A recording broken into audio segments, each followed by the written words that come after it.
तो चलिए आज फिर से जो आप लोग देख रहे हैं ये जो जल संसाधन है इसका पार्ट 2 लाए हैं। इसके पहले वाले में हम लोग पढ़ लिए थे कि जल के स्रोत कौन कौन से हैं, जल का उपयोग देखे थे, जल बहुउद्देशीय परियोजना देखे थे, उसके बाद से जल संकट देखे थे। जल संकट में कौन कौन से कारण है जिससे जल संकट होता है और कौन कौन से कारण उससे बचने का यानी उपाय बताए थे। ठीक है, अब हम लोग इसमें देखेंगे कि जो जल संरक्षण है इसमें गवर्नमेंट कौन कौन से कदम उठाई है, यानी जल का जो संरक्षण की बात किया जाता है इसमें जो गवर्नमेंट है ये कौन कौन से कदम उठाई है। तो देखिए सबसे पहले ये 1974 में एक अधिनियम आया था जिसको जल अधिनियम के नाम से जाना गया था। 1974 में जल अधिनियम आया और इसके तहत जल को बचाने का काम किया गया। फिर उसके बाद आया 1987 में ये आया था कौन, राष्ट्रीय जल नीति, लेकिन उसको पारित कब किया गया, 2002 में। यानी 1987 में राष्ट्रीय जल नीति लाया गया और उसको पारित किया गया कब, 2002 में। ठीक है, उसके बाद से भूमिगत जल की बात किया जाए तो भूमिगत जल कानून एक आया था 1992-93 में। यानी भूमि के जो अंदर के जो लेयर गर्मी के दिनों में कम हो जाते हैं और नलका से पानी नहीं निकल पाता है, इस संकट से बचाने के लिए 1992-93 में एक कानून पारित किया गया।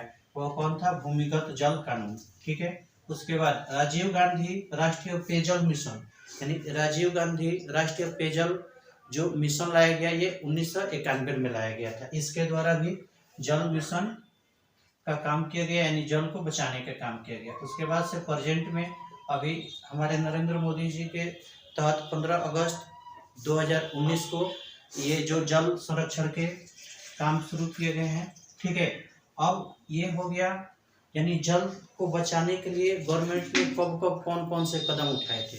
अब इसमें हम लोग देखेंगे कि जो यहाँ पर आएंगे, अगला हमारा टॉपिक क्या हो जाएगा, वर्षा जल संग्रह।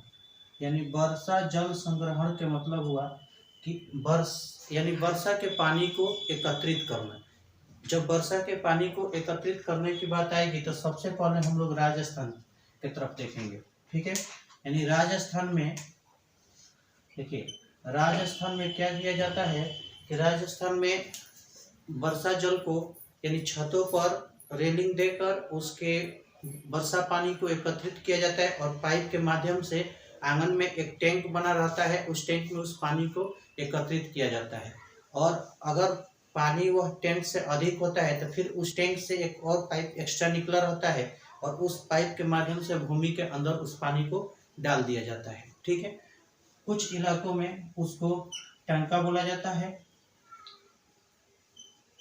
खादीन बोला जाता है, जोहड़ बोला जाता है। यानी राजस्थान में जो वर्षा जल को एकत्रित करने का जो मतलब पात्र बनाए जाते हैं उसको कहीं कहीं पर यानी जो टंकी के जैसा आंगन में बना दिया जाता है टैंक, उसमें जल को एकत्रित किया जाए उसको टंका वहाँ के लोग बोलते हैं। उसी तरह से कहीं कहीं पर ऐसा था कि भूमि के अंदर टैंक बना करके उसको जल को रखा जाता था ताकि पानी गर्म नहीं होगा, तो उसको खादीन हो गया, जोहड़ हो गया।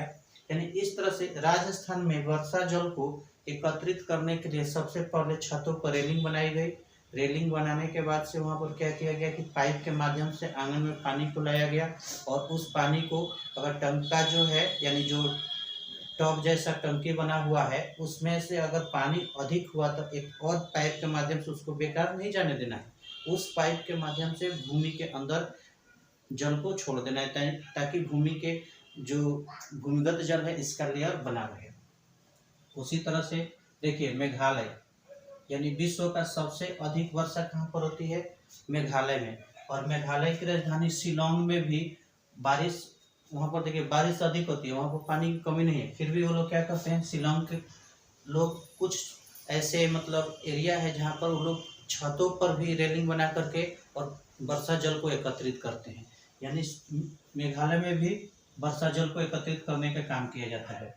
कर्नाटक के मैसूर जिला में भी ये देखने को मिलता है कि कर्नाटक के जो मैसूर जिला है वहाँ पर भी कुछ घरों के ऊपर रेलिंग दे करके वर्षा के पानी को एकत्रित करने का काम किया जाता है। महाराष्ट्र में भी है, गुजरात में भी देखने को मिलता है, मध्य प्रदेश में भी देखने को मिलता है। तो इस तरह से हम लोग ये देखें कि वर्षा जल को एकत्रित करने का ये जो उपाय है वह छतों पर रेलिंग बना करके जो बारिश का पानी है उसको एकत्रित करके कहीं ना कहीं वो टैंक में रख लिया जाता है और उसका इस्तेमाल हम लोग करते हैं। ठीक है, अब हम लोग आएंगे यहाँ पर, ये बिहार की, देखिए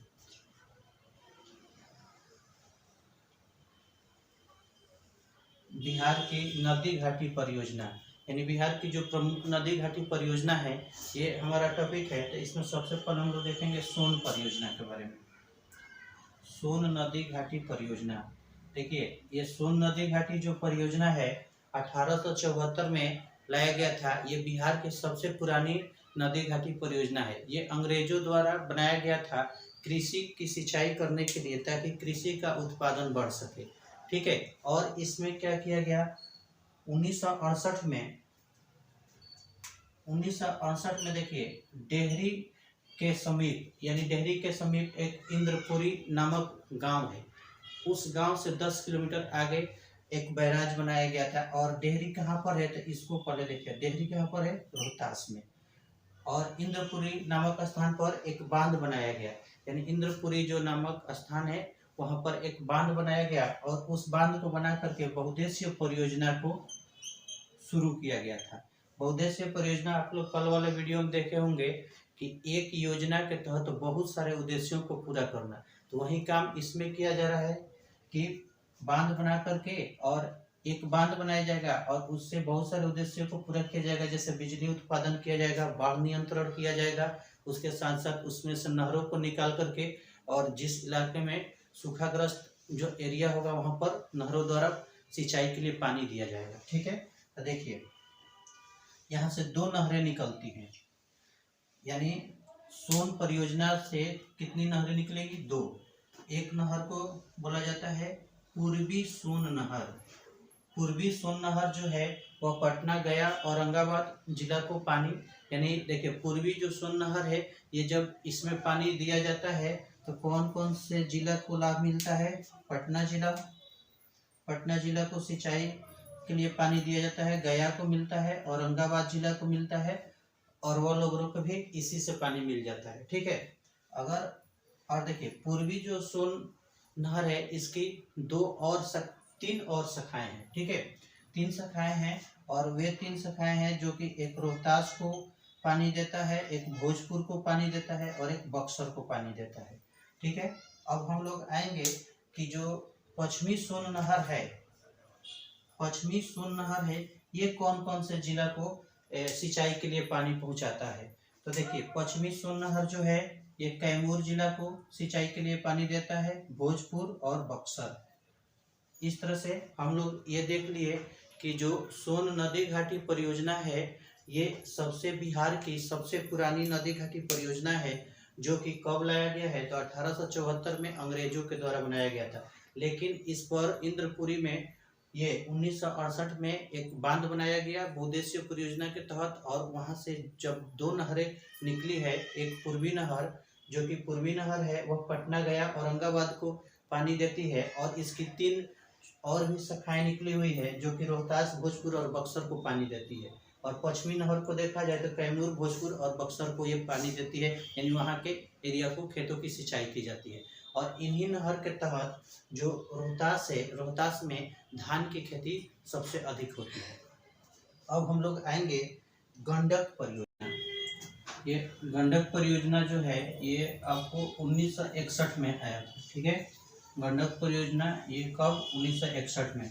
ये बिहार और उत्तर प्रदेश के सम्मिलित परियोजना है, यानी बिहार और उत्तर प्रदेश यानी दोनों राज्यों को मिला करके ये परियोजना को बनाया गया था, और ये वाल्मीकि नगर में इस परियोजना को बनाया गया है। ठीक है, देखिए इसमें से भी क्या होता है कि गंडक परियोजना में भी 2 नहरें निकली हुई है, एक पूर्वी गंडक नहर और एक पश्चिमी गंडक नहर। तो पूर्वी गंडक नहर जो है ये कौन कौन से राज्यों को, कौन कौन से जिलों को ये जल देते हैं, तो देखिए ये हो गया आपका पूर्वी गंडक नहर चंपारण को, मुजफ्फरपुर को, दरभंगा, वैशाली, समस्तीपुर, इसके साथ साथ नेपाल को भी यहाँ से जल दिया जाता है, यानी कि पानी नहरों के द्वारा दिया जाता है सिंचाई के लिए। यानी पूर्वी गंडक नहर चंपारण, मुजफ्फरपुर, दरभंगा, वैशाली, समस्तीपुर और नेपाल को ये नहर के द्वारा खेतों की सिंचाई के लिए जल को दिया जाता है। उसके बाद जब हम लोग आएंगे पश्चिमी नहर में, तो देखिए पश्चिमी नहर को दो भागों में कर दिया गया। एक हो गया पश्चिमी गंडक नहर, ठीक है, इसके दो शाखा है। तो पहली शाखा से क्या होता है कि गोरखपुर, देवरिया, महाराजगंज, कुशीनगर, यानी इन एरिया में, यानी उत्तर प्रदेश वाले जो जिले हैं उनको पानी दिया जाता है। पश्चिमी गंडक नहर से किनको किनको मिलता है, तो देखिए गोरखपुर, यानी उत्तर प्रदेश के गोरखपुर जिला, देवरिया, महाराजगंज, कुशीनगर। और उसके बाद इसके यानी पश्चिमी नहर के दूसरा जो भाग है उसको सारण नहर के नाम से जाना जाता है। और सारण नहर से हम लोग देखेंगे कि सिवान जिला, गोपालगंज और छपरा जिला को सिंचाई के लिए जल मिलता है।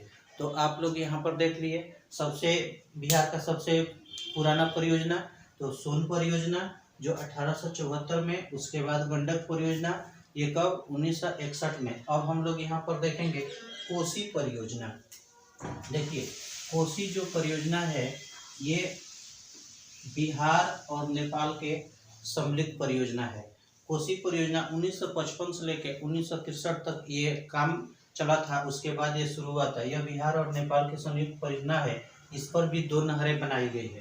यानी कोसी परियोजना के तहत भी कितनी नहर है, दो। पूर्वी कोसी नहर जो कि मधेपुरा, सहरसा, पूर्णिया, कटिहार तथा नेपाल को जल दिया जाता है। उसके साथ साथ ये जो है पश्चिमी कोसी नहर, तो पश्चिमी कोसी नहर से मधुबनी, दरभंगा, मुजफ्फरपुर इत्यादि जिलों को सिंचाई के लिए जल दिया जाता है। तो आप लोग यहाँ देख लिए कोसी परियोजना में कि इसकी भी दो नहरें, यानी पूर्वी कोसी नहर मधेपुरा, ठीक है, सहरसा, पूर्णिया, कटिहार तथा नेपाल को जल मिलेगा।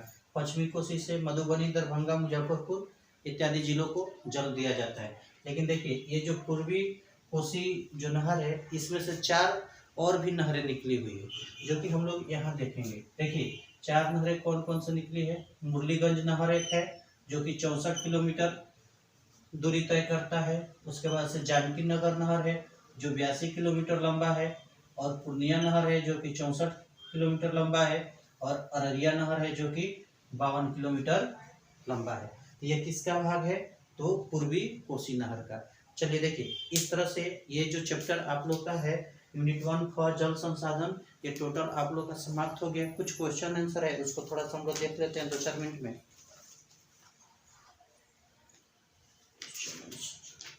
देखिए बहुउद्देशीय परियोजना से आप क्या समझते हैं, तो देखिए बहुउद्देशीय जो परियोजना है यानी एक योजना के तहत बहुत सारे उद्देश्यों को पूरा करने के लिए जो स्कीम बनाई जाती है उसे हम लोग बहुउद्देशीय परियोजना कहते हैं। उसके बाद अगला जो क्वेश्चन है आपका इसमें जल संसाधन, यानी जल संसाधन के क्या उपयोग हैं। यानी जल का उपयोग कल हम आप लोग को बताए थे कि जल का उपयोग सिंचाई करने के लिए, बिजली उत्पादन करने के लिए, घरेलू काम के लिए, उद्योगों को चलाने के लिए, मछली पालन, जल कृषि इत्यादि को करने के लिए, यानी जल का उपयोग। ये हो गया अंतर्राज्यीय जल विवाद। तो देखिए कल ये भी थोड़ा सा हम बताए थे अंतर्राज्यीय जल विवाद कि जब नदियों पर बहुउद्देशीय परियोजना के तहत बांध बनाया जाता है तो पिछले राज्यों को तो जल भरपूर मिलता है लेकिन अगले राज्यों को जल जब कम मिलता है तो ये दोनों राज्यों में जो विवाद होता है उसे हम लोग अंतर्राज्यीय जल विवाद कहते हैं। उसके बाद जल संकट क्या है, तो आप लोग को कल ये बता दिए थे जल संकट के बारे में कि इंसान को उसके आवश्यकता से कम जहाँ पर जल की उपलब्धता होगी उसको हम लोग क्या बोलेंगे, जल संकट बोलेंगे। भारत की नदियों को प्रदूषित होने के कारण, तो देखिए भारत की नदियों को प्रदूषित होने के अनेक कारण है, जैसे नाले को ले जाकर के नदियों में गिराना, कीटनाशक दवाओं का इस्तेमाल करना, चमड़ा उद्योग के हो गया, कल कारखाने हो गए, ठीक है। इस तरह से जो मरे हुए मवेशी को नदियों में डालना, कूड़ा करकट डाल देना, इससे क्या होगा, नदी का जल प्रदूषित हो जाएगा। सबसे ज़्यादा तो कानपुर का जो चमड़ा उद्योग है उससे नदी का जल प्रदूषित होता है। जल संरक्षण से आप क्या समझते हैं, इसके क्या उपाय हैं, तो देखिए जल संरक्षण यानी जल को बचाना, जल को बचाना और जल को बचाने के उपाय कौन कौन से थे, तो पेड़ पौधे लगाना कम से कम, जल का इस्तेमाल करना, अति दोहन को रोकना, इस तरह करके जो कल वाले वीडियो में आप लोग देख लीजिएगा, समझ में आ जाएगा। उसके बाद से है वर्षा जल की मानव जीवन में क्या भूमिका है। और देखिए अभी हम आप लोग को बताएं कि वर्षा जल की मानव जीवन में क्या भूमिका है। तो राजस्थान वाले इलाकों में जब जाएंगे तो वहाँ खुद समझ में आ जाता है कि वर्षा जल को किस तरह से वे लोग इस्तेमाल करते हैं। यानी वर्षा के एक एक बूंद को लोग एकत्रित करते हैं और उसको पीने के रूप में या अन्य कामों के रूप में उसका इस्तेमाल करते हैं। तो वहाँ पर ये समझ में आ जाता है कि वर्षा जल का कितना महत्व है। तो हमारे जीवन में वर्षा जल का बहुत ही अधिक महत्व है, क्योंकि वर्षा नहीं होगा तो भूपृष्ठीय जल का लेयर जो मात्रा है वह कम हो जाएगी, और उसके कम होने से जो भूमिगत जल है उसका लेयर नीचे चला जाएगा, और जब लेयर नीचे चला जाएगा तो हमें पीने योग्य जल नहीं मिल पाएंगे। इसलिए वर्षा जल का मानव जीवन में काफ़ी महत्वपूर्ण योगदान है। तो देखिए ये आप लोग का चैप्टर समाप्त हो गया, और अब इसके बाद वन्य प्राणी संसाधन आएगा।